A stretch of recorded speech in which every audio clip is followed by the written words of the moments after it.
President Biden commutes sentences of nearly all federal death row prisoners. On Monday, President Joe Biden commuted the sentences of 37 federal death row prisoners, sparing their lives just a month before Donald Trump is expected to return to the Oval Office. The commuted prisoners, all convicted of murder, will now serve life imprisonment without the possibility of parole. Only 3 individuals who are responsible for notorious mass killings remain on federal death row.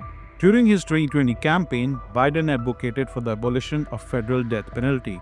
In contrast, during Trump's first term, 13 federal death row prisoners were executed. Biden stated, "I am more convinced than ever that we must stop the federal death penalty. In good conscience, I cannot stand by and let a new administration resume execution that I halted." He emphasized that his actions follow his standard for halting executions except in cases of terrorism and hate-motivated mass murder. Biden added, "Make no mistake, I condemn these murderers, grieve for the victims of their despicable acts, and ache for the families who suffered unimaginable losses." The White House also released supportive statements from faith leaders, civil rights groups, law enforcement officials, and families of victims. Among the 37 men spared, 15 are white, 15 are black, 6 are Latino, and 1 is Asian. They were sentenced in 16 states, including 3 that have abolished the death penalty. 9 of these men were convicted of killing fellow federal prisoners.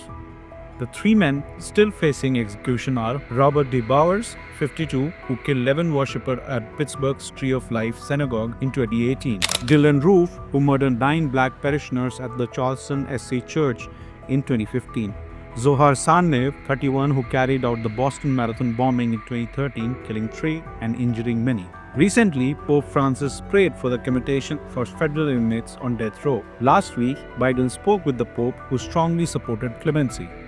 Faith leaders have long urged Biden to take action against the death penalty, while Trump has pledged to expand it. During his 2024 campaign, Trump proposed death penalties for drug dealers, human traffickers, and child sex abusers. In his first term, Trump restarted federal executions after nearly 20-year hiatus, with all 13 executions occurring in the last 6 months of his administration.